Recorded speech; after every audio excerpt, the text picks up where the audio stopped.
Strauss-Up says, if you're writing more code than you need, it results in ugly, large, and slow code, where ugly means you're leaving places for bugs to hide. Large means you're ensuring incomplete test coverage. And slow means you now start to make shortcuts and dirty tricks away from your frameworks and your patterns because you're moving fast and the code gets out of control. And these things absolutely happen. And so I think like we're talking about all of this, it all works together. And I think Go is tied into that. Bandwidth for Changelog is provided by Fastly. Learn more at fastly.com. Our feature flags are powered by LaunchDarkly. Check them out at launchdarkly.com. And we're hosted on Linode Cloud servers. Get $100 in hosting credit at linode.com/changelog. What's up, Gophers? This episode is brought to you by Codish, a podcast from the team at Heroku, exploring code, technology, tools, tips, and developer life. There's a ton of great episodes on the Codish podcast, so I'd encourage you to check it out and subscribe. But in particular, I want to bring to your attention the recent episode featuring Cornelia Davis, the CTO of Weaveworks, talking about cloud native patterns, and what it really means to be a cloud native application. Here's a sneak peek. Can you define GitOps? Maybe give a formal definition and talk about what some of the implications are? I think that the simplest formal definition actually doesn't involve the word Git at all. It is cloud native operations is the way that I think of it. Now, let me draw an analog there in that one of the things I didn't mention in my intro is that I'm also the author of a book called Cloud Native Patterns. And that book is targeted at developers, software developers and architects who are building these, highly distributed applications, these microservice-based applications, and helping them understand all the patterns that you have to put in place to be able to make these microservices-based apps work in this ever-changing environment that they run in. All right, links are in the show notes, or head to heroku.com/podcast to listen and subscribe. Again, check the show notes for links, or heroku.com/podcasts.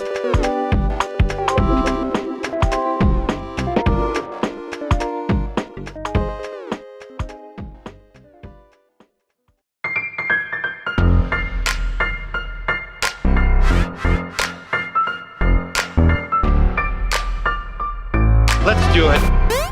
It's go time. Welcome to Go Time, your source for diverse discussions from around the Go community. We record the show live on YouTube. Join us every Tuesday at 3 p.m. U.S. Eastern Time. Subscribe at youtube.com/changelog to be notified, and chat along with us in the Go Time FM channel of Gopher Slack. Okay, let's do this. Here we go.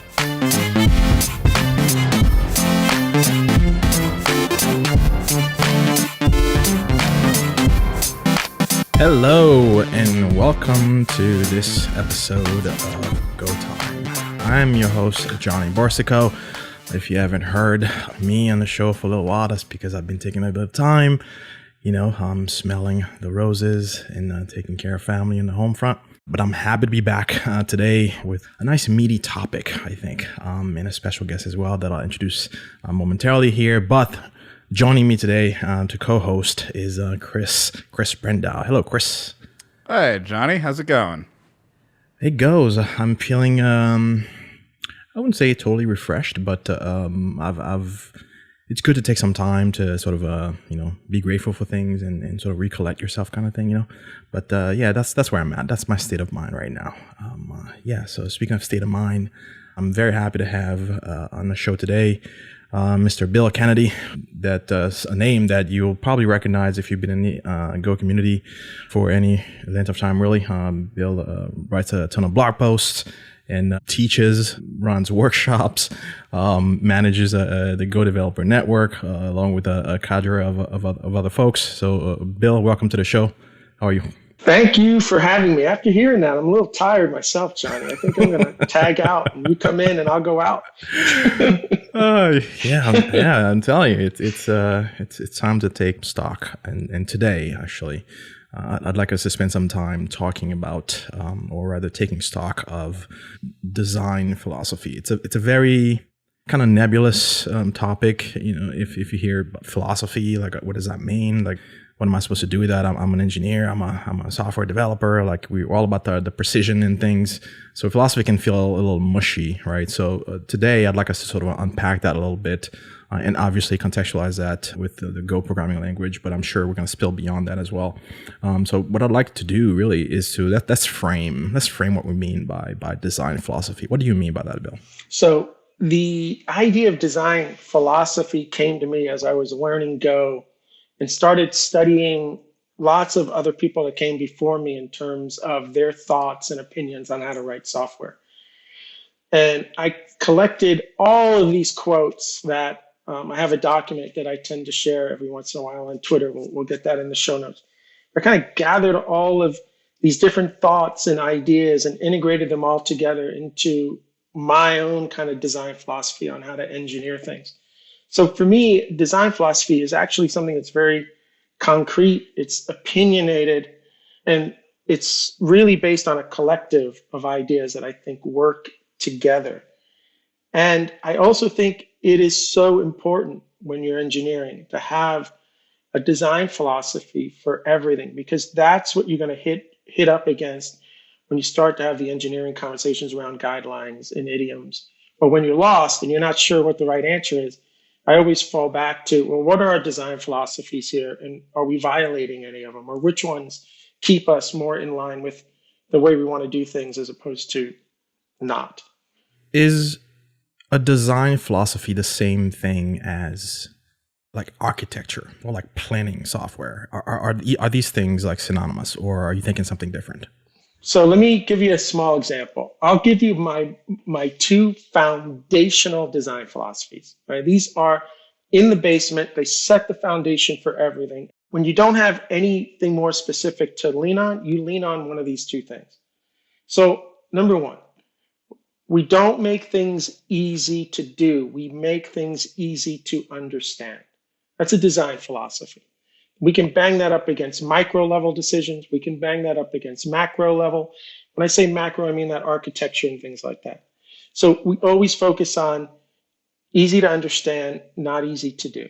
And the second one is really about precision. Everything we do, every encapsulation that we define, whether that's a type or a function, or everything we do must define a new semantic, some new behavior where one is absolutely precise. And this idea of precision-based semantics for me drives a lot of the decisions that we'll make. So I had a conversation with my business partner today, right? And you'll hear me talk all the time, functions over methods, functions over methods. Why? Because a function can always be more precise than a method. And when you have the opportunity to use the function, and we're very clear about what the parameter list is and the return argument, and you're being precise, well, my design philosophy says that let's go functions over methods every single time. That's at a micro level. At a macro level, for me, it's about layering. Can we be precise around what layers of code we're going to have in this project so we can maintain a mental model around these things? Right? So these are base design philosophies, but then we can add to it, right? In that document that we'll share, there was a study that basically said, two studies over 30 years or something, that basically said nobody can maintain more than 5 things in their head at any given time. So now I have a design philosophy around the idea that when we're layering things and we're doing things, let's try to keep it at around 3, because then we know that we can keep it in our head. So my project structures have 3 layers. And if you want layers inside of that, they really can't be more than 3. If you get to 5, that's fine. You get over 5, we know what's about to happen. And so the design philosophies are there to guide your decision-making in the guidelines, in the structure, and then allows you during code review. I catch things in code review because my brain goes, we're failing a design philosophy here. Why? How? What are we doing? And you can start to smell decisions you're making just from that alone. Kris, I'm curious to get your opinion as well. As what do you think of? Where does your mind go when you hear design philosophy? I actually been thinking about this like a bit in the past couple days, and I kind of feel like it's a like a high level umbrella term for me when it is applied to software engineering, right? So I feel like as Bill was saying, there's multiple layers to it. So I feel like at one layer there is this software design, and then at another layer there's code design, and I feel like those are 2 different things in my mind, and I feel like I don't know. I feel like the principles of each are kind of, in some ways, they pull against each other, but in some ways they are collaborative. And I guess I'll extrapolate that a little bit. So when I think of software design, I think of kind of timeless, higher level things that, doesn't matter what programming language you're using. If I pull from distributed systems, I'll say, things like the CAP theorem, or, using specific levels of consistency for specific types of problems you want to solve, right? You don't have to write in Go to have a linearizable system. You can write in any language. When I think about design, I think about the tension of that compared to the tension of us wanting to write, it's kind of like high quality, lower level code. Like, all right, we have this design philosophy of like, okay, well, we've decided this system fits well with linearizability, but we're now using a language that is more difficult to use linearizability correctly in. So should we be using it there? Or should we be trying to maybe change the high level design that we're doing so that it fits better with the code design level things that we want to do? So I feel like design philosophy is fundamentally about those types of trade-offs at both the code and the software level, and thinking rather deeply about those types of trade-offs and coming up with nuanced solutions to them. And I definitely agree with Bill that I think that keeping things to small buckets is best. Like, you don't want to have people like look at something and have to memorize 7 things, or remember 7 things, or 9 things, or 10 things. It's not going to work out very well. And I think that in order to do that, you have to start with something much larger and distill down over time. So I think like a core part of design philosophy for me is, just start with, kind of flailing around, figuring out what is the thing you're trying to build, and then distill it down. And once you've distilled it down into, okay, here are my 3 points, here are my 4 points, then you've actually got something that you can then kind of progress forward. That was a very jumbled answer. No. Like, I want to tie that back into what Bill was saying. Like, I hear those definitions or those takes on design philosophy, and I can't help but notice that there's no precision to it. Like, you can't lent for that, right? Bill was talking about like a code smell earlier, right? In a pull request, right? You're looking at that code, and you're like, well, that goes counter to our philosophy, right? So it's something that seems like you kind of have to get used to designing a certain way, get used to sort of layering your systems a certain way. And if you work on Bill's team, that team's design philosophy is going to be different perhaps from my team or your team, Kris. So it doesn't seem like it's something that's universal. It's more like this is what this person or this team or this company, this is what they believe works best for them. That is their approach to design. That is their approach, right, to building systems. Am I missing the point here, Bill? I take it even down to the project, which for me, every repo of code is a project. And this is why I get nervous when every developer has their own repo of code, because every repo or project represents the philosophies and policies that code has to follow. And so I'm always in a less is more. Can we put more developers and put more things in this one repo or project? Because then we're going to have a more consistent, right, policy set for more of the code that we're working on. And to me, philosophy and policy kind of come into play. I have 3 layers for a project structure. The last layer being, I call it the foundation layer.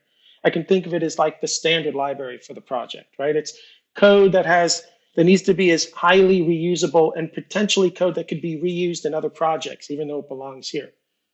Now, what we can do is set design philosophy and policies around this layer. So one policy I have on code that sits inside of foundation is code that's not allowed to log. Not allowed to log. I see you pass a logger to any package in the foundation layer, code review is going to stop. We set this strong policy. Logging is a business concern because the project has to decide what logger they need, whether it's structured or not, what the purpose is. That's not foundational code. That's not code that can be reused across projects. And so for me, the design philosophy is setting the policies for, at a macro level sometimes, what code can do at a certain layer. Or it defines the syntax we're going to use. So here's something else, right, at a micro level of code. I have a really a guideline that says if you're constructing a value to a variable, you're not to use pointer semantic construction.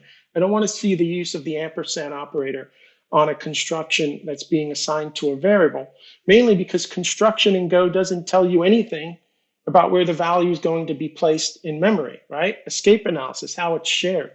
So the ampersand operator, for me, is one of the most important micro level operators we have to readability. Because if I see return ampersand U, I know, well, there it is. That's being shared up there. I can look at that one line of code and know exactly what the cost is, right? Readability is about understanding the cost of things. But if I move that ampersand to the construction call and I just say return U, oh, dude, how much readability did I just lose, right? So my design philosophy is that when we talk about readability, there's two aspects of it, a subjective one and a measurable one. The measurable one being that every line of code should not hide the cost of what it's doing. That's a design philosophy. Every line of code should not hide the cost of what it is, because as soon as you start to hide the cost, you can't look at a line of code and make an engineering decision. If you understand the cost, then you're engineering. And so now we apply it to a guideline. Don't do pointer semantic construction to a variable because you're moving the ampersand at the top of the function when it should be somewhere else. And now somebody says, well, Bill, what do you want me to type ampersand U 4 times because I've got APIs where I've got to share that? And I say, absolutely, I want you to have ampersand U 4 times because it's not about making things easy to do. It's about making things easy to understand. Boom. So do you see how all of these kind of philosophies kick in at different levels from a micro and a macro level? And I've studied for a long time the thoughts of a lot of people to integrate all these kind of ideas together. And a lot of the people that I've studied tended to be in and around, I'd say, Rob Pike and Rob Griesemer, Bell Labs, other language designers. And so I always felt like there was this common theme among a lot of these people that I also kind of see in Go and then can apply to Go. But hopefully that gives you another kind of idea of where things are going. And so when I see a particular syntax or I'm not able to understand the cost of something, it starts to like trickle in my brain, okay, we need to refactor something here to get back to these ideas. In some cases, there are some hard and fast rules that you can apply and things that you can look for, always sort of rather returning a pointer at the return site, right? Having that ampersand in front of something as opposed to having it where you actually declare the thing. That's one hard and fast rule. I'm wondering, what are some other hard and fast rules that you have in like syntactically in Go code that are part of your design philosophy? I have a whole set of kind of philosophies around the idea that you start programming in the sense that you're trying to get something to work.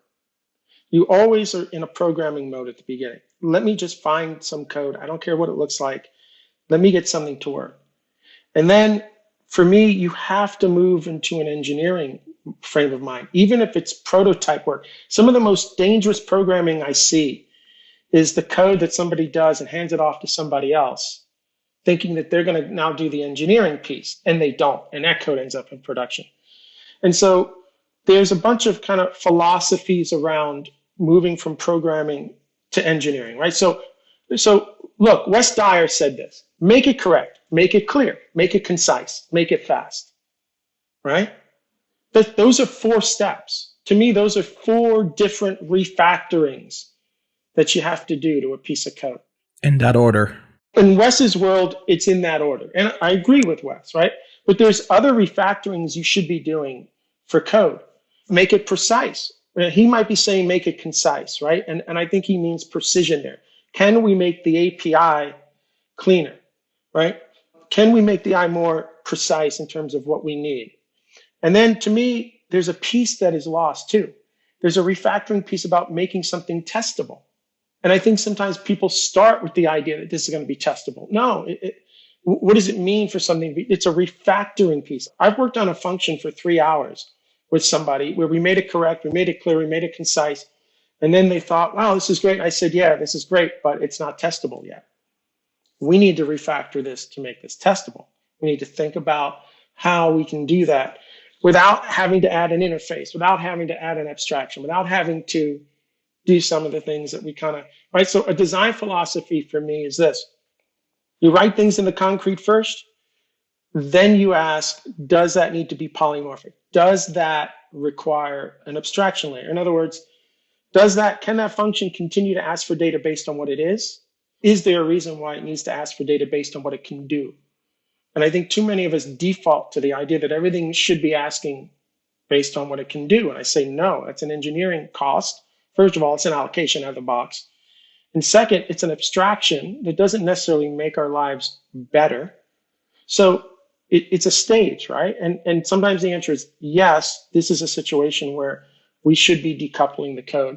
And there's times where we say, no, we only have one implementation of this. So let's not do something for the sake of doing it. That's another design philosophy. Let's not do something for the sake of doing it. Let's not make things polymorphic for the sake of leveraging interfaces. Let's refactor that. And I'm always talking about complexity cost, right? Don't make something complex until you absolutely have no choice.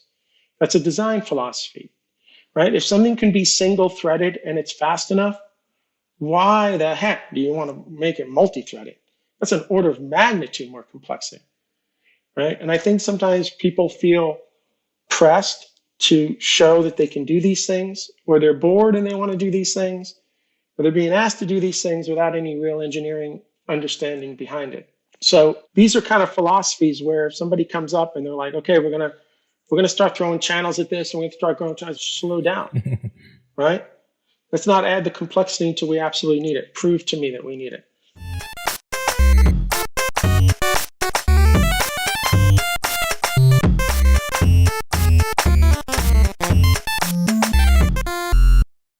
What's up, Gophers? Are you trying to take your infrastructure further, faster? Of course you are. On March 3rd, join Equinix Metal for their first technical user conference called Proximity. Proximity is a follow-the-sun day of live-streamed technical demonstrations showcasing Equinix Metal's partners and their ecosystem. Visit metal.equinix.com/proximity to view the schedule for this event and get closer to your digital advantage. Again, metal.equinix.com/proximity.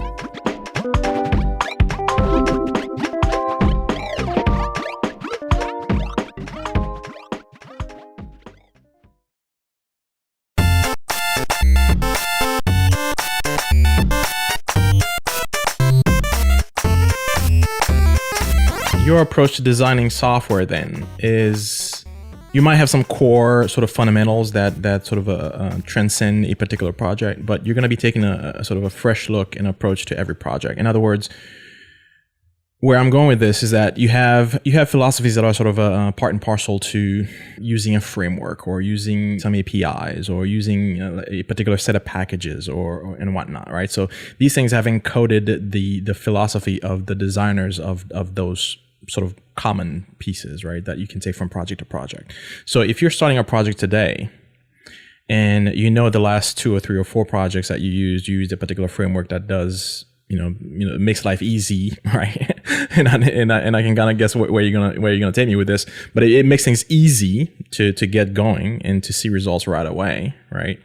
Like, are we doing it wrong, right, for wanting to sort of run to the things that we know and perhaps love and the things that make it easy to get going, right, without thinking of anew, right, about a problem that we're trying to solve, right? Like, where does having a design philosophy forces you to sort of sit down and think of everything fresh, or can you sort of take a shortcut, right, and reuse things that have worked in the past? I think you need to reuse the things that are already bound within your design philosophies that you have. You're not going to write everything from scratch. So I have a repo out there called Service. I teach people from beginning to end. How do we write production level services in Go? We basically pair program that from beginning to end. And the entire 5 days is me saying why I'm doing something. And I think that's the key. Your design philosophies and guidelines come out of the why. I think comments in code should be the why when the why is not obvious. And I published that service repo project specifically for it to not be a framework, but to be what I call a starter kit. Because I feel like frameworks can add value, like you're saying, but you're locked in to the walls related to that framework, right? Because you're not really coding at that point as much as you're plug and playing inside whatever those endpoints are that they give you. I didn't want that. I didn't want another framework. I want people to be able to engineer from the ground up, not necessarily have to start from the ground up, but be able to, if they have to, get back down into those layers. That's where the starter kit's about. So I teach from beginning to end, every package, every layer, why we're doing it, the constraints that I have that you may not. You're going to have different constraints that are going to require you to have different engineering choices, which doesn't mean that you're violating a design philosophy as much as you now have to. I'll give you an example. I'll give you a perfect example. My first version of the business layer for this project, user package, products package, right? Your entity type packages. We're using functions. I had this conversation with Ed today. I think it's a classic example of where multiple people can do different things and still be bound to the same design philosophies and guidelines. It's all about where you are in a project. So I first had functions. Now, at that time, every function needed a database connection because we have a design philosophy that at the business layer, the context should be empty and those functions should work. If you've got business level packages and code that require something in the context to work, you're in a lot of trouble. That design philosophy for me is a critical one. So we're not going to hide database connections in a context at the business layer API. You're assuming that then only web-based apps are using the business layer. No, I could write a CLI tool. I could write a UI tool today, right? And now they don't know that they're supposed to stick database connections. It doesn't work, right? So the original design of a function in the business layer was context, because that should come first, database connection, and then whatever 2 or 3 other things you needed in order to execute a query against the database, okay, if it was a create or an update. So about 3 weeks ago, I decided that I wanted to start logging the SQL query that was executing.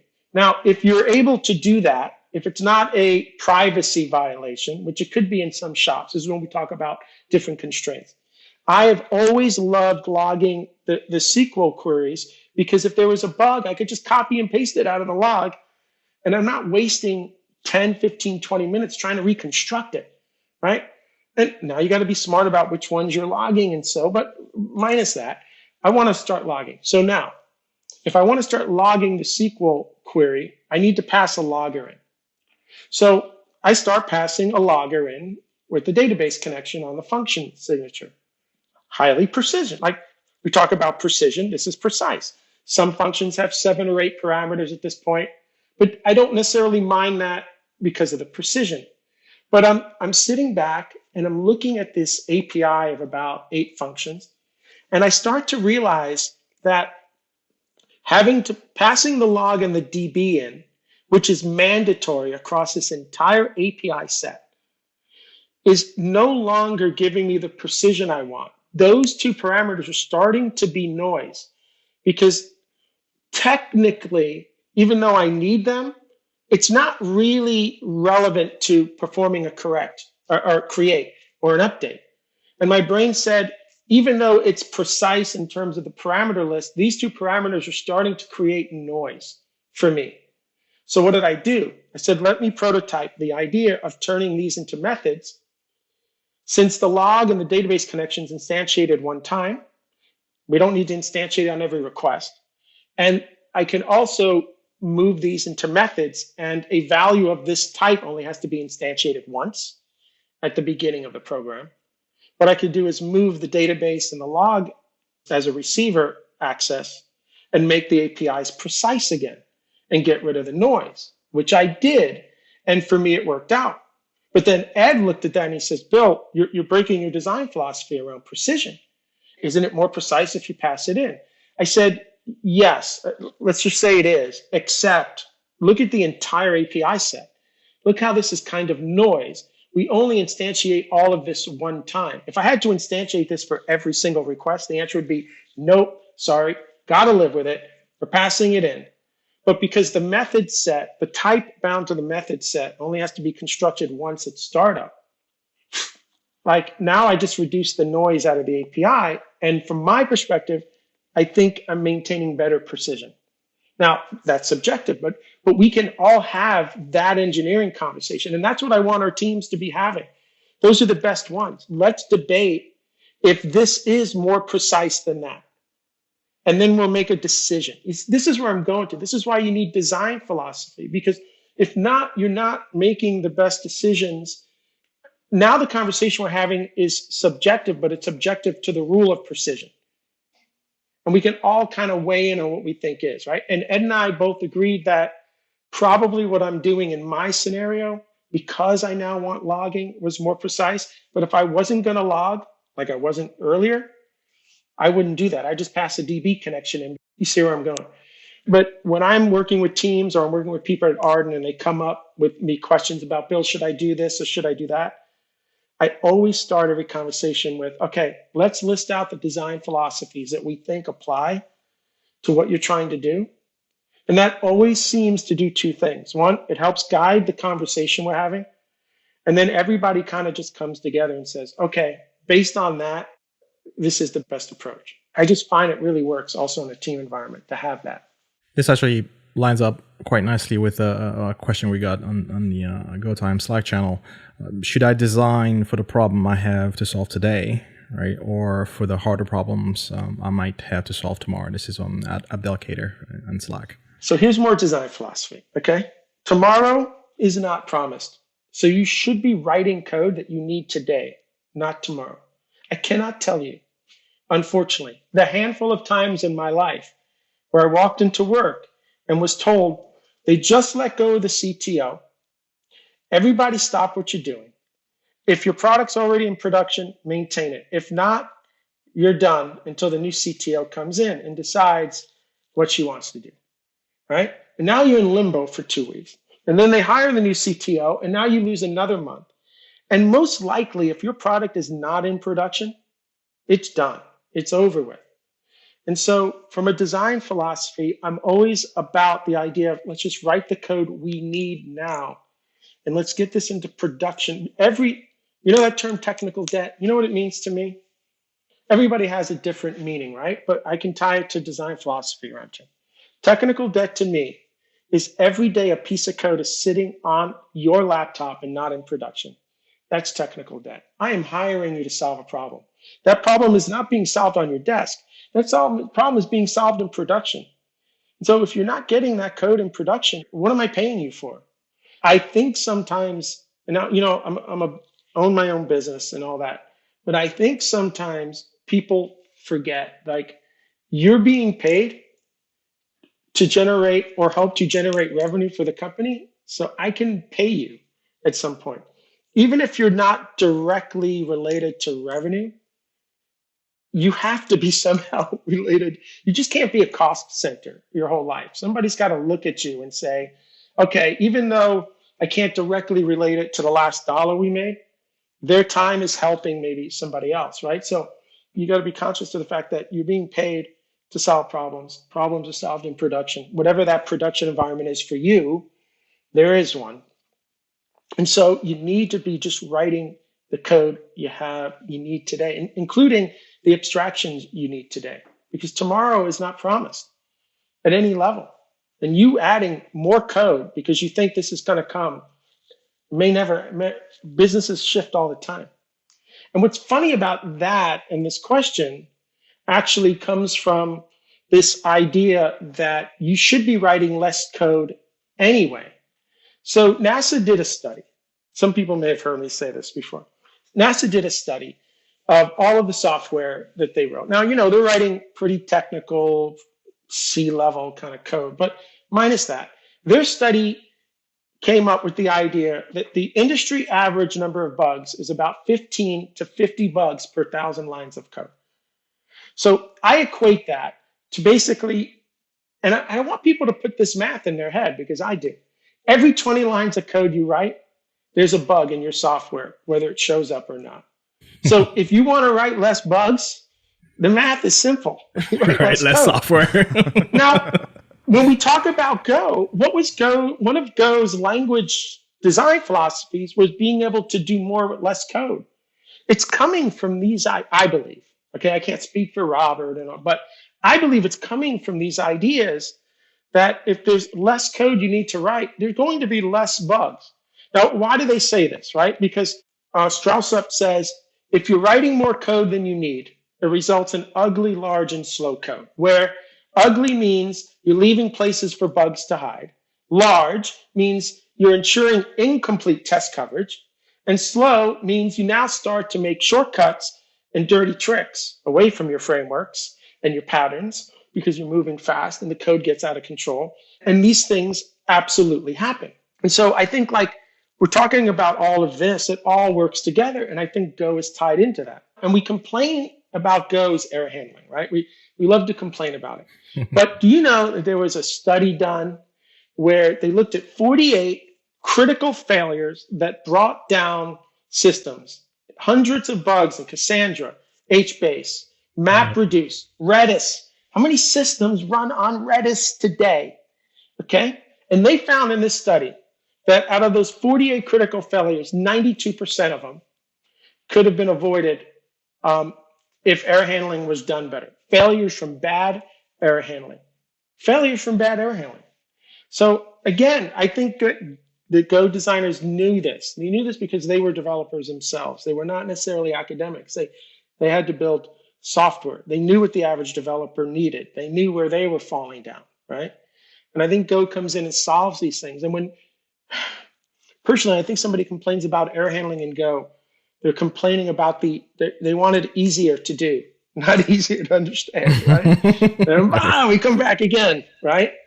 And so sometimes and make things easier to understand, things have to be a little more tedious. But here's another design philosophy, Johnny.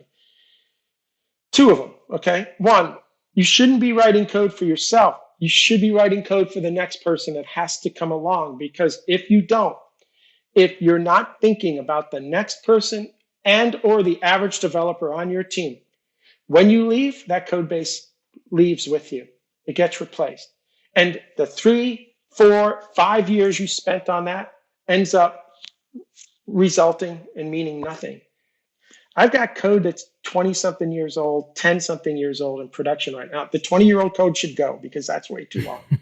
But I think it's there because I always wrote code with the understanding that somebody else has to be able to maintain this. It wasn't about me. It was about the next person. And that allows that code to now not just have to be replaced, right? You need to have kind of like that design philosophy in your head. You need to be thinking about that. Who's the next person that's going to come along here? And then you're always writing code for the average developer on your team. If you're the average developer on your team, that means I can wake you up at 3 a.m, God forbid, if I have to, and you can handle the bug. That's the average developer. If I can't wake you up at 3 a.m, then you're below average. So now the question is, why are you below average? Is it because I'm failing you, or are you just not coming up to speed? And then for me, the next thing is the above average developer. That's scary because those are the developers that tend to get bored. And instead of being able to write for the average developer or bring the team up, right? That's where the clever code comes in. That's where we trip off. And I tell people all the time, when you're hiring, evaluate who this person is for your team. Are they below? Are they average? Or are they above? And consciously understand what you're going to need to do as an individual and a team to get this person in the right place. If they're below average, which is great, let's hire developers who are below average for our teams so we can bring them up and we can create a stronger team. Those are the best developers in the world because you can really teach and train them. And now you've got somebody who will stay a long time and really work hard. And thank you for the opportunity. Like you put me on a team that's doing business APIs, I'm above average. You put me on a team doing crypto, I'm below average. And if I wanted to learn crypto and you gave me that chance, I would be ecstatic, right? And I'd work hard and we'd get there. But if you're hiring somebody who's above, and I've done it before, they can either be amazing mentors and coaches, which is why you're hiring them, I hope, or they can create utter chaos and destruction because everything they're doing is not comprehensible to anybody else on the team. and you've got to maintain it. So those are design philosophies around building teams, right? Around the ideas of all of this stuff. And you want to apply it back to micro level decisions like construction, functions versus methods, to macro level decisions around app layer, business layer, foundation layers of code, policies for these layers, import policies, error handling policies. Who can shut down an application? Who can't? Who can log? Who can't? Who can wrap errors? Who can't? Who can set certain import dependencies? Who can't? Right? And you don't have to have all of it day one. You have to develop it as suddenly there's a hole in the engineering decision. We don't know what to do here. Okay, that means that we may not have a design philosophy. I get excited when that happens. When I'm like, oh my God, we don't have a design philosophy for this. Oh my God, we get to do something new. Woo! Now, you always got some of your base foundational, right? But those are exciting days. And it's also exciting sometimes when somebody finds a hole in a design philosophy or policy where we thought this was the right thing to do, and suddenly we found an exception. And there's exceptions to everything. There are some exceptions you just can't take. I don't really take exceptions between project layers. Okay, I will never let the foundational layer log. Like, there's no exception to that. If you're at a log, you're in the business. That's it. But then there are other exceptions. Okay, here's a good one, John. Here's a good one where you might take an exception, okay? So baseline design philosophy. A type system is not to be shared. A type system exists to allow a package, which is a unit of code in Go, a clearly compiled time unit of code. A type system is designed to allow data to flow in and out of the package API where a package has a purpose, right? So if the type system's job is to allow data, right, here's my philosophy, right? If you agree with this, you don't have to agree with anything I'm saying today, by the way. It is totally fair. But if you believe that a type system's job is to allow data to flow in and out of a package, then that type system is highly localized to that package and that package only. So now you have to make a decision about every API. When it comes to data flowing into an API, you have two choices. You could say, I want the API to accept data based on what it is. This is what I would call a concrete function. It's accepting a concrete type. It can accept a user and only a user. That's what it is. But thanks to interfaces, we can write polymorphic functions that say, no, this API will accept concrete data based on what it can do, right? And that's a next level of refactoring, hopefully. I don't want to start there, but suddenly you realize not only can I work with a user, I can also work with a customer based on this common behavior. We make it polymorphic. Okay, we all agree with that. You have both choices, and those are the only two choices you have. And those type systems, those types should exist as types within the scope of that package. Now, here's where the fun begins. I have a strong rule that functions should only return concrete values. That a function's job is not to pre-decouple or wrap concrete data already in an interface. That is not the API's responsibility. It is the caller's responsibility to decide whether or not they need the decoupling or not mine. So minus the error interface, which is a whole nother set of interesting design philosophies and things I have, right? Mm-hmm. I don't want to see a function that uses HTTP.handler as the return type. I don't care if you know or think they're going to put it into a handler already. I don't care. That's not my job. My job is to give them the concrete value that they can then do with what they want. Well, Bill, then we're leaking no, you're not leaking a type. They already imported your package. There's no leaking there. What are you talking about? Stop trying to abstract for the caller. Let them do it. Now, there are two exceptions to this, right? One is the error interface. We're handling errors in a decoupled state. There's lots of reasons why I want to do that.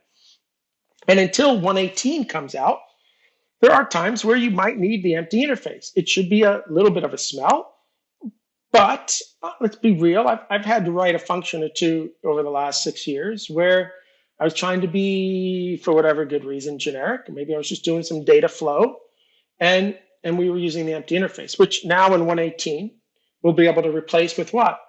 A concrete type. I mean, what is generics at the end of the day anyway, right? Generics is concrete polymorphic functions. Where the polymorphism isn't happening at runtime, the polymorphism is happening at compile time, right? We're choosing the concrete type, the data, because the only data that flows is concrete data anyway. We're just choosing that at compile time. It's for me, it's concrete polymorphism as opposed to runtime polymorphism, right? But there's a philosophy. We shouldn't be using the interface as a return type, minus those two exceptions when they happen. And people disagree with me there, but there it is. So if I see a function that's returning an interface, it's immediately code review stops. What are we doing? Why are we doing this?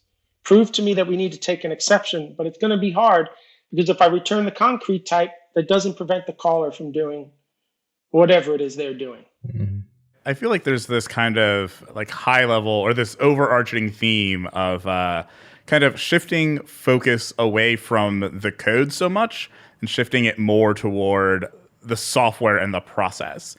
I guess what I mean by that is like earlier in the conversation, we're kind of talking about, frameworks and how useful frameworks can be for, getting started or for like kind of building something that you might not know how to build the intricacies of. But I think an important thing that Bill mentioned is that, you can only use a framework to get so far. And at a point you start hitting up against the friction of using a framework. You start wanting to work around it or do things differently. And if you don't have that base level of knowledge in how that framework's constructed, then you can't go and kind of implement what you need now. You don't have that knowledge. You have to go acquire that knowledge.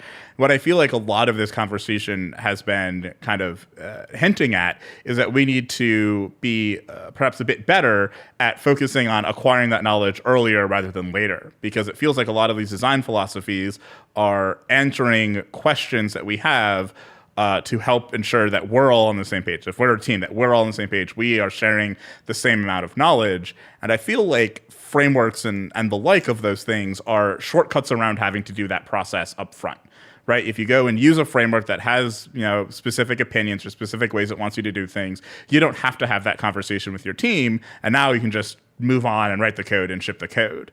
But I feel like this design philosophy conversation is pushing us to say, don't be so focused on shipping the code. That isn't necessarily the most important thing at the end of the day. It's important that we get the software into production, but that is different than like just writing the code or creating the code and how quickly you can recreate that code. And we should be focused on making sure that we're writing the correct code, or, for whatever correct means. Correct might mean a smaller amount of code than we might have written otherwise, or it might mean code with fewer bugs by virtue of being smaller. But I kind of feel like there's this tension between having good developed design philosophies and having kind of using frameworks as a crutch.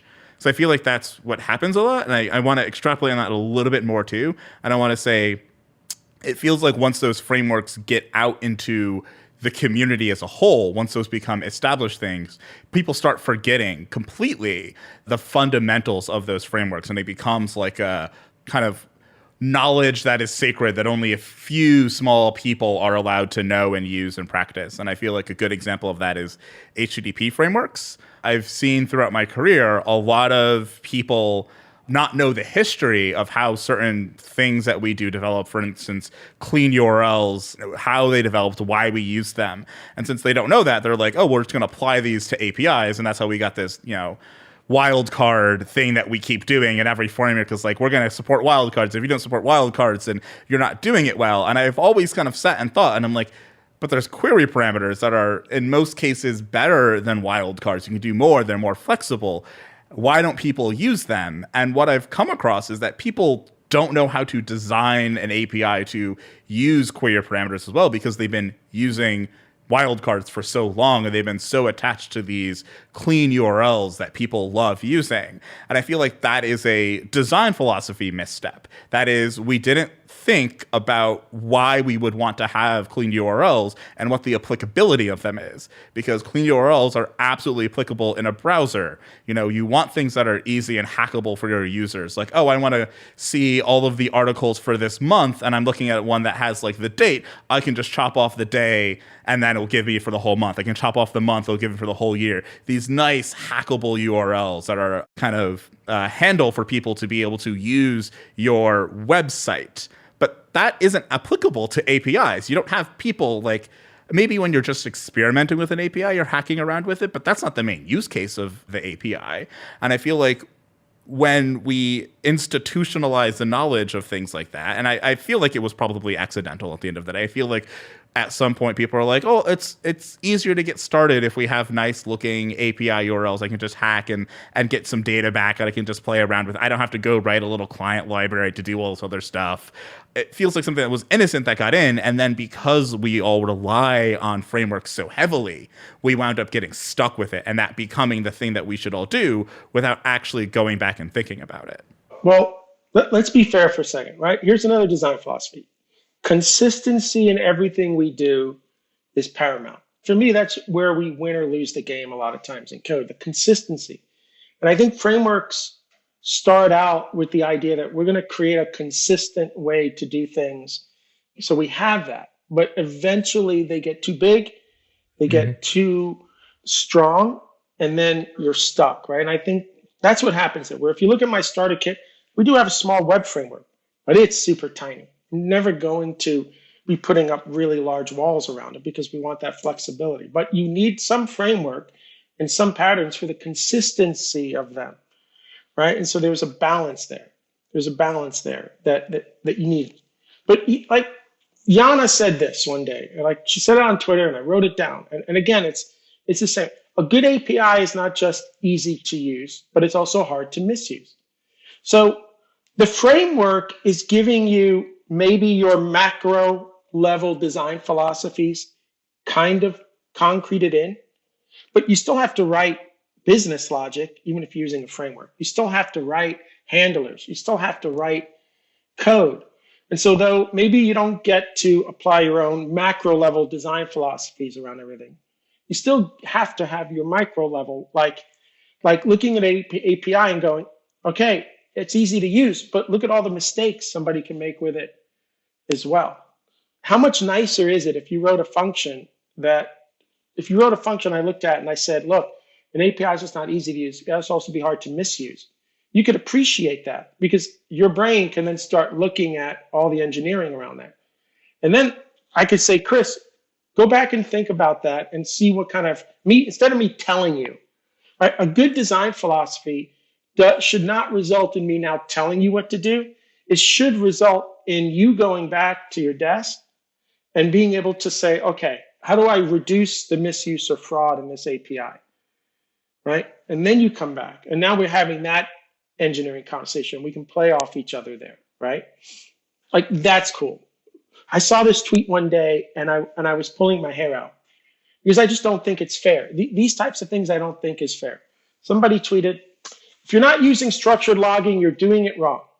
Like, that's not a design philosophy. For me, I always teach, you shouldn't start a project until you can answer this question. What is the purpose of the logs? What is the purpose? We all have different purposes. Like, here's a core category. Do the logs contain data or not? If the logs are not going to contain data, and they're only used for being able to debug the application, you don't need structured logging. You need logs that you can read that have a bare minimal trace and a lot of context for error handling, right? But if you're going to put data in the logs, this is where things get fun, right? Okay. No, we're going to put data in the logs. Fair. Choose a format. But if suddenly in this service you can't log for whatever reason, does the service stop? If you can't log because you're logging data and now suddenly the log is blocking, do you tell millions of people they can't watch that video anymore until the logging works again? If the answer is no, then you shouldn't be putting data in the logs because unfortunately, if you're putting data there, you got to log, right? But you see where we're going? We're having a conversation around, okay, so what is our philosophy around logging? What is our log's purpose? And we're going to make sure that we're using the right one. And then it gets to, well, who can log? Who can't log? How do we know that somebody shouldn't log? And this is where precision comes in for me, because I will say you can't use a singleton, not even the one in the standard library. You have to pass a logger everywhere in the app that you want to log. Why? So when I look at that PR and I see you change the function signature or you change that type to now take a logger, I can pause and go, I see now they want to log. Are we even allowed to log in this layer? Oh, we are. Okay. What are they logging? Is that signal? Is that noise? What's going on? Like, I don't believe in logging levels. I have never in 30 years been able to turn a logging level up fast enough in production for it to be valuable to me. So either you need to log or you don't. Like, either you're debugging at your desk every day or you're not. So these are just a whole set of philosophies that allow me to now make engineering decisions about what we're going to do. If my philosophy is you're not allowed to use a debugger to debug this app unless you're stuck for 20 minutes, you can only use what you have available to you in production. Well, you're going to make sure that it's working for you at your desk, whatever you have available to you have in production. And when it's not working and you raise your hand and you say, I need help, we're going to figure out where it broke down, right? Again, that's, to me, a design philosophy, right? We don't use debuggers to fix bugs. We just don't. We use them to trace through code at times when it's code we don't know, and there's no real clear mental model for this code base. But we're not going to use them to fix bugs. Disagree with me. That's fair, right? But that now drives a whole bunch of decisions around logging and metrics and what we're going to deploy and not deploy in terms of debugging and maintaining an app. I feel like a lot of the time, the conversations around these things too become like not what you were talking about, like the actual like, why should we be logging, or why should we have these metrics, or why should we have distributed tracing? But it comes down to like, oh, right, we've decided that we want to have this. Now, what of these like 15 libraries that are available should we be using? And we don't even start the conversation in like the kind of the right arena or the right area. And I think that's kind of what I was trying to say before too, which is like, I think frameworks are a necessary thing, like they're useful, but I think that if you don't have the design discussions around them and the design philosophy around them, they become more of a burden than a help. So quickly before we switch to unpopular opinions, Bill, generics. I'm a fan of generics. I think that generics are going to bring some really great things to the language that we don't have today that I'd like to see. Now you're going to say, Bill, what is that? I want to see a package in the standard library that can implement as many of the concurrency patterns that we all have to code ourselves. I think there's more bugs in Go code today because everybody's writing their own pooling patterns, fan outs, other complex things that could be coded by somebody on the language team, where you just pass a function or something, and you know that the concurrency pattern is solid. Like, so super excited about that. You know, the sync.map, look at the comments around the sync.map type. You know, somebody engineered that to be mechanically sympathetic with the hardware caching system that you don't get if you use a regular Go map. Imagine we could put a concrete type to that. I wouldn't use a regular Go map ever again, because if I'm going to be doing heavy map stuff and I'm going to get the mechanical sympathies of the caching system with that type, and I get to use a concrete type on top of that, woo! Golden. I think you're golden. You know, not a lot of us build container types. I'm not really doing linked lists, and we really shouldn't be. We should be using the slice, yada, yada, yada.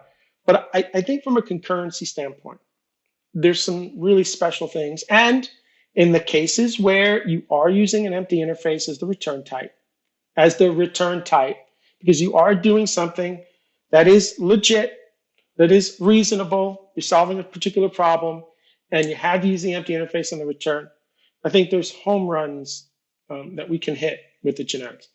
Now, remember, this is the first release in 1.18. If you look at what's been admitted, at least, there's still a long list, like compiler templates and things like that. I expect more over the course of 2 or 3 years to be added to generics, but I don't ever expect to have like what you're seeing in, say, C++ or something. And so, though we do also want to, and I say we, I shouldn't say we, but as a community, I think we should want more people writing code in Go. And if we bring in more of the larger enterprise companies that are using C# and Java, let's say, primarily, because they want to, for better or worse, do more with generics, I don't think it hurts to bring them in. I don't think they're going to get everything they want either, but I think they'll get enough of what they need to be able to consider Go for future projects, and that helps everybody.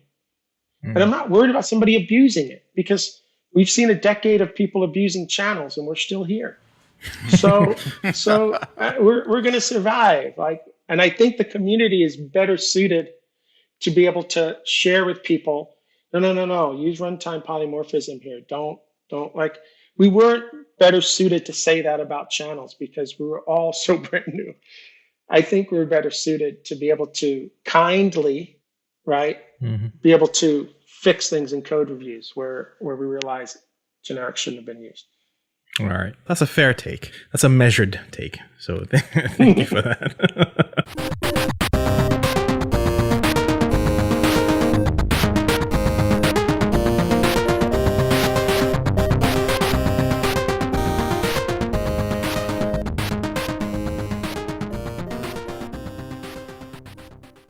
This episode is brought to you by our friends at SourceGraph. SourceGraph is code search for every developer and team. And in this segment, I'm talking with Byung Liu, co-founder and CTO of SourceGraph. And he's sharing exactly how code search works and how it can work for you and your team.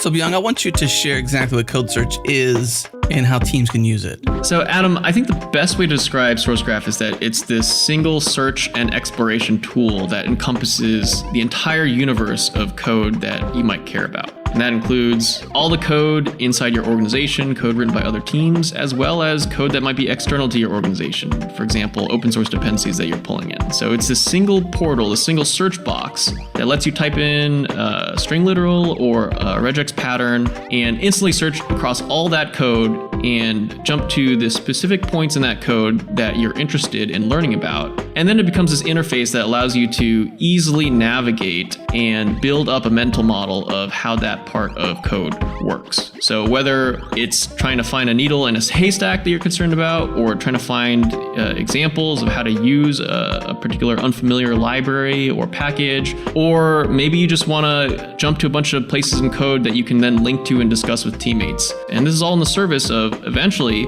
getting back into your editor so that you have all the context, all the information that you need to know about the area of code that you're modifying, and get back into that flow state where you're just coding at the speed of light and you feel like you're making rapid progress towards that bug fix or that feature that you're currently building.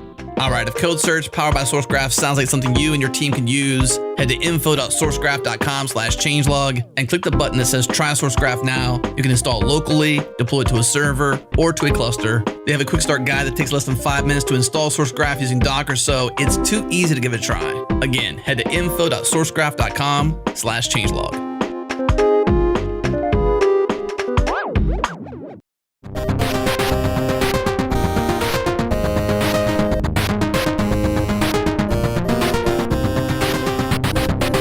All right, it is time for unpopular opinion, y'all. I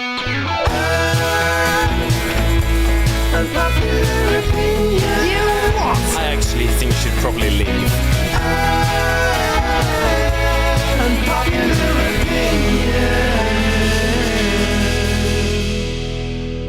All right, Bill, I know you came prepared for this. Hit us. So this week, somebody named Emily Freeman, who I do not know, but I just started following her on Twitter because she was just kind of saying interesting things. And I love that, right? I love Yana because she loves to say these interesting things. And even if I don't agree with it. But I actually agreed with what Emily was saying and I retweeted it. And what followed after was mind-blowing to me. And if you go on my Twitter account and find that, you can see all the comments that end up, it was mind-blowing to me. But this is what she said. And it seems that this is an unpopular opinion. She wrote, when people hire artists, they look at their portfolio. They don't hand them a canvas, some watercolors, and make them paint in front of an audience. And obviously, she's talking about how broken the interview process is, right? Mm-hmm. And I really believe that the interview process is broken, and I'm not a fan of these projects that you necessarily have to take home. So just my opinion is this: if you have a strong portfolio in GitHub that you can share, and you're confident that body of work represents who you are as a developer, I think it's fair for the other company to take the time to look at that and then interview you against that body of work. The biggest arguments that I was hearing where people were like, well, I don't have any open source because I work all day. I work on private source and that's fair, right? Like, we've got to find a way of being able to validate competency in anything we do. And then I think people should have the choice. You want to take something home? It's going to take you N number of hours. Do you want to do something live? I think people should have a choice to do what best represent them, because not everybody can stand up in front of a whiteboard. You don't do that every day anyway. I don't know. So it was interesting, and the feedback that I got through her was a little bit mind-blowing. But I know Kris is going to have some opinions on this. Before I yield the floor, I do want to say that there is an argument that can be made on both sides. And over the years, having been subjected to all those different kind of interviewing styles, I can see the merit for some, and in some cases, I've hated those interview processes. But I can understand why people think they work, and in some cases they might, right? Because the thing is, I think it's less the interview process, or I've come to learn that it's less about the interview process, which may or may not be sort of broken, right? It's more about, is it a good fit for the candidate that you're interviewing, right? So in places where I have control over the engineering process, or rather the engineering hiring process, I try to have at least two different styles of interviews. One where I make it an option for somebody to do a take home, if they have the time and the inclination, they can do that. And then we bring you in and we actually have a discussion. You walk me through your thinking, your design philosophy, as it were. And that gives me an opportunity for us to sort of have a back and forth, right? As if we were pairing on something together. And then you have those who have been preparing, and they have the cracking the interview code book or whatever, and then they know how to do the whiteboarding.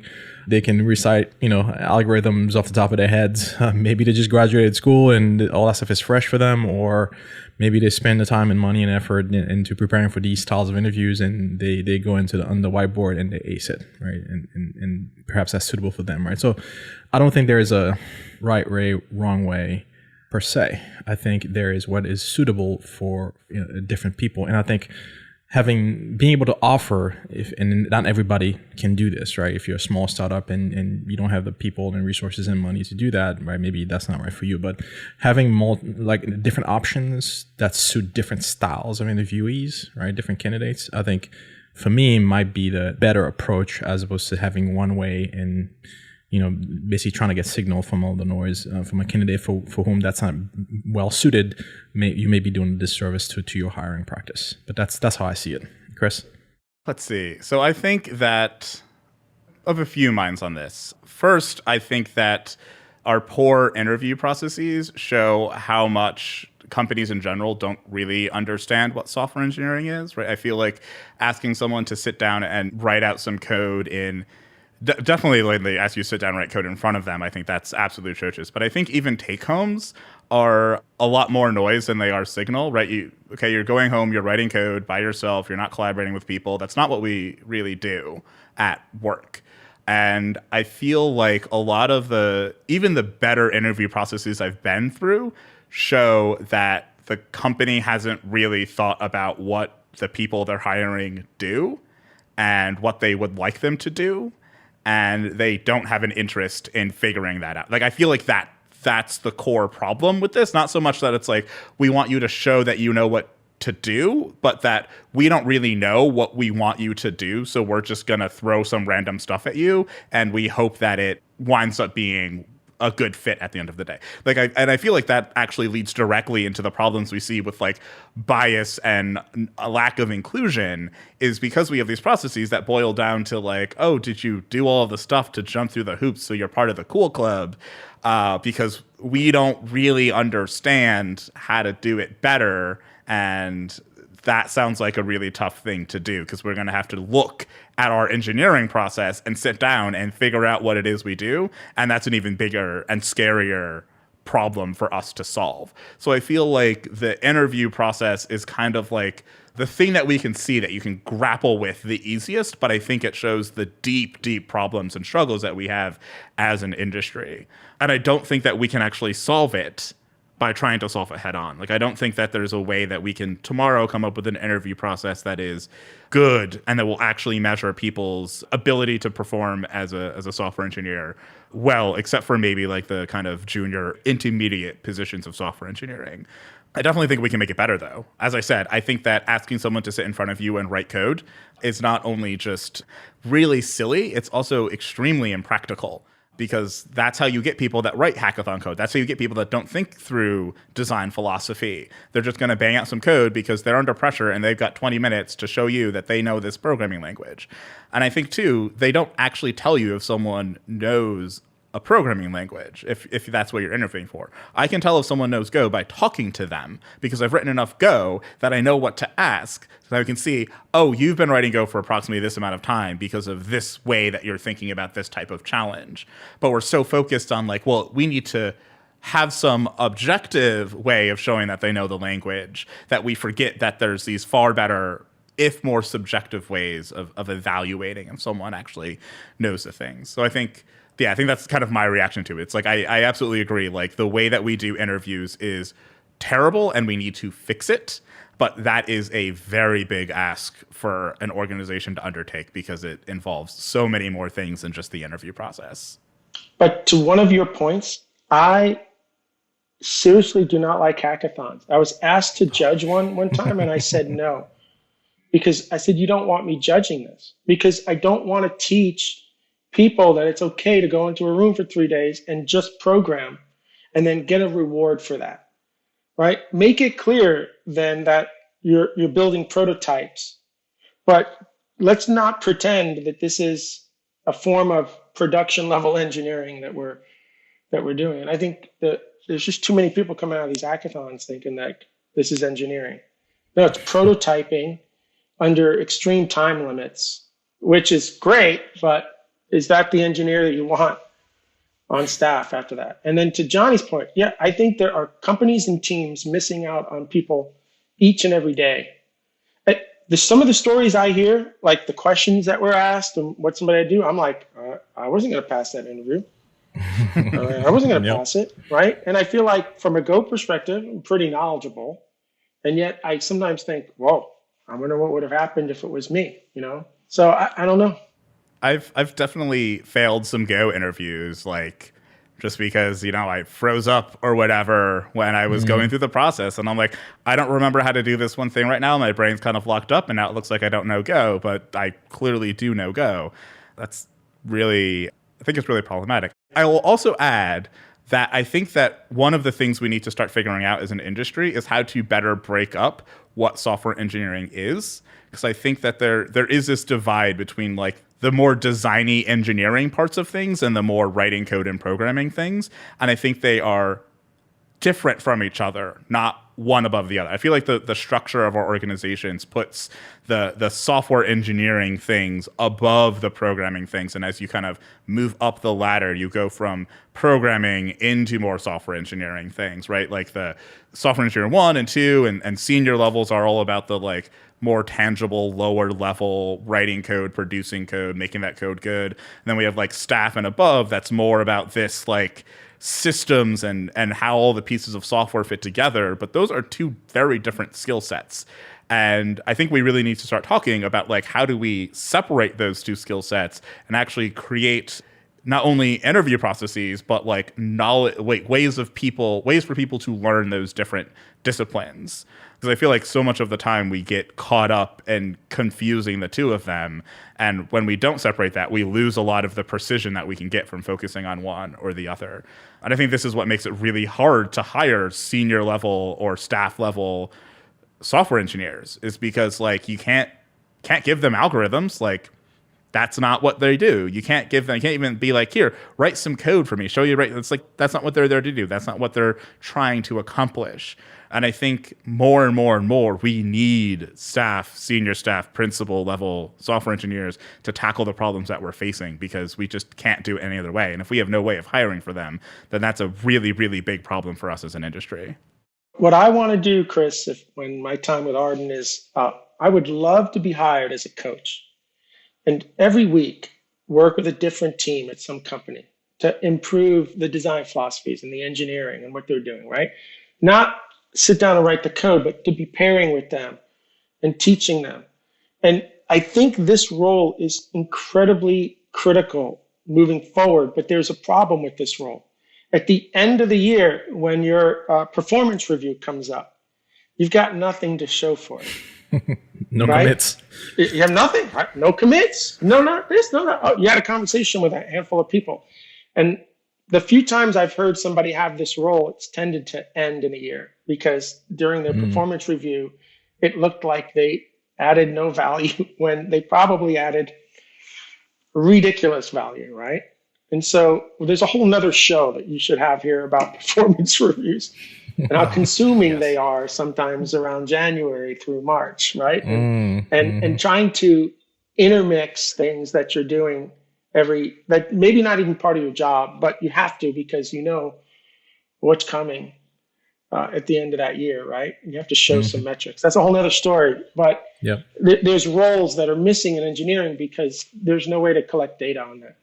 Yeah, I feel like you're absolutely right there. But I feel like even more importantly is that those roles add way more value to the organization than like even like one of those quote unquote 10x engineers that really just make a giant mess can add for your organization. I think that is a chronically problematic thing that we have where we just can't evaluate the people that amplify what other people can do. Because at the end of the day, like, you know, if you have 10 engineers and you're going to go hire another one, then, you know, would you rather hire one engineer that gets you, okay, now you have like 1x more, or would you rather hire someone that can like increase the productivity of your other engineers by some amount through many different means? And if you can do that, then you get more engineering power with having fewer people. And there's also all of this stuff around, which is probably part of this episode, is like the chronic thing where people are just like, we're just going to hire 40 engineers and not think about how to manage them or grow their careers or anything. Yeah, there's definitely a lot to talk about around this. But you get code quality, you get your consistency, you get everybody on the same page with design philosophy, which is what we were talking today. And you don't try to do it in a week. You do it over the course of 3 or 4 months, right? And that's the point. Indeed. I have an unpopular opinion that I will drop and run away from really quickly. Ooh. Do it.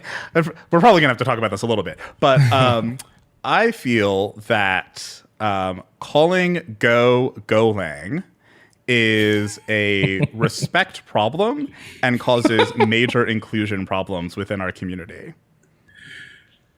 So really? Wait. I need more on that. Okay. Uh-huh. So here's the line I'm thinking behind this, right? The language's name is clearly Go. It is Go. That is what the authors have called it. That is what all of the documentation says. And calling it Golang shows that as a member of this community, you don't have the level of respect to actually call something by the name it is intended to be called by, which I think if at a level, and this is like trying to draw a line too far, but I think at a level, if you can't call something that you're voluntarily being part of by the right name, how can we actually expect you to call other things by their right name? Which is where I get to the inclusion problem of like, how are we going to, if you can't call a programming language by the right name, how can we expect you to call someone by the correct pronouns? How can we expect you to call someone who transitions and is a prominent member of the community by their correct name and not dead name them, right? And that causes lots of problems with inclusion at the end of the day. And I think that, it seems small, it seems tiny, but if you can't get your head around that, how can we really trust people to get their head around these bigger things? Let me ask one question to you, because I think the problem here is, though the language team early on made it clear that the language's name is Go and not Golang, right? Like they made it clear. The problem is too many people, and we've got 1 million people a year coming to the language. Their first interaction with it is the search term Golang. It's like their first interaction with it. And so from their perspective, I use Golang on Google and all this stuff comes up. And so they kind of just transfer the name along. I think it's done innocently. I don't think it's done I think it's done out of ignorance, because if you just type Go, you may not necessarily see the same results as Golang, right? It became the search term. What I would like us as a community to figure out is how do you kindly, with the largest amount of kindness possible, tell somebody, yeah, I understand why you're saying Golang, but if you're going to do anything official, just the name of the programming language is Go, right? I wouldn't tell anybody that unless they were writing something or they were putting slide decks together, or I think there you can do some correction. But I think there's a gray area here where that's their first interaction with it. I agree, partially, I think. I'm not saying that it's disrespectful from malintent. I'm more saying that it's like, okay, you thought it was Golang because you, Googled Golang to find something. Someone has now corrected you. Commit it to memory that is what you should call it. It's the same thing with people's names, right? I mean, I pronounce people's names wrong multiple times, and it's like, okay, you pronounced it wrong, you got corrected, please pronounce it right. Or spelling people's names. But I also think that leads to, like, I mean, at the end of the day, if we're writing software, we're writing really complex things that have a lot of nuance and a lot of precision, as we've been talking about. If you can't separate out, this is what I use to Google it, but it's not its real name, but it makes it easier to Google it, from this is what the thing's name is, I think that's a problem for us as a community when it comes to precision as well, right? Like, I think this is something that has, like, those tentacles that keep expanding out the more that we kind of discuss it. And I think as you said, it is something that we have to figure out as a community how we want to solve it. Because I have run into some very flagrant and stark opposition to calling it Go from people that are like, well, the website's Golang and I write Golang when I Google for it, so its name is Golang. I don't care what you say about its name. And I think, like, that's the extreme end for sure. But it all trickles down, and we got to be real careful about where we allow that to be a component. And I think, simply put, like, I think most people, if you're like, hey, calling Go Golang is disrespectful, please call it Go, is a pretty basic place to start. But the reason I think it's an unpopular opinion is because I think a lot of people are going to have hot takes and say, no, I think you're wrong. We should be able to call it whatever we want. And that is that. Thank you so much, everybody, for listening to the show and contributing on Slack and Twitter and things. I do want to have one last sort of parting set of words. Going back to the whole interview thing, it is something that always generates a ton of discussion, some for and some against, with regards to the different styles of interviewing and whatnot. Rather than trying to solve that on the show, really, my message really for those who are subjected to these interview processes, that if you go through an interview and they use a particular method that is ill-suited to your way of reasoning and thinking and communicating, it's not an indication that you are incapable. It's not an indication that you can't engineer things, that you're a failure, that you don't know what you're doing, that you are indeed an imposter. It simply means that the method that they're using to calibrate your skills is not well suited to you and how you learn and how you communicate. So don't beat yourself up too much. Just move on to the next. And if you don't get your dream job, that's okay. Maybe it'll come back around again in a couple of years. But keep your head up. And interviewing is hard for both interviewers and interviewees.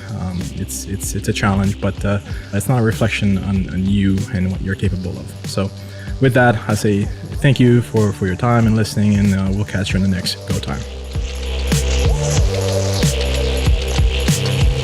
You can support our work and help ensure that GoTime continues into the future with a Changelog++ membership. Ditch the ads, get closer to the metal, and directly contribute to all Changelog podcasts at changelog.com/++. Once again, that's changelog.com/++. Check it out. This episode was hosted by Johnny Borsico, produced by Jared Santo, with music by the mysterious Breakmaster Cylinder. Go Time is brought to you by awesome people at Companies Who Get It. Thanks to Fastly, LaunchDarkly, and Linode for their continuing support. Next time on Go Time, Carlos Becker from the Go Releaser Project joined Matt, Johnny, and Natalie on the show. Stay tuned for that one. It'll be ready to put in your ear holes next week.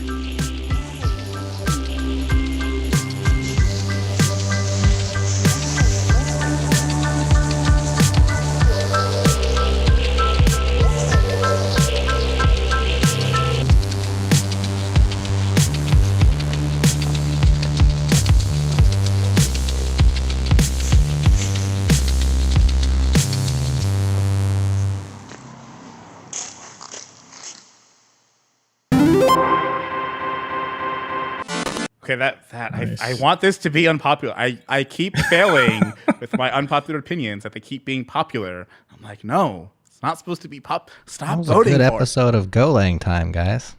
Rude. There wasn't much chatter on Slack, so I don't know what that means. I guess I wasn't there to cause disruption. It's weird. Like some days it's really lots of chatter, and some days it's not, and I can't really. There's no rhyme or reason. It's just the ebb and the flow of things sometimes. Yep. I was listening along, and I was enjoying it a lot. That hour went fast. I'm glad I wasn't on it. I'm glad I said no, because y'all had lots of smart things to say, and I had nothing smart to add. So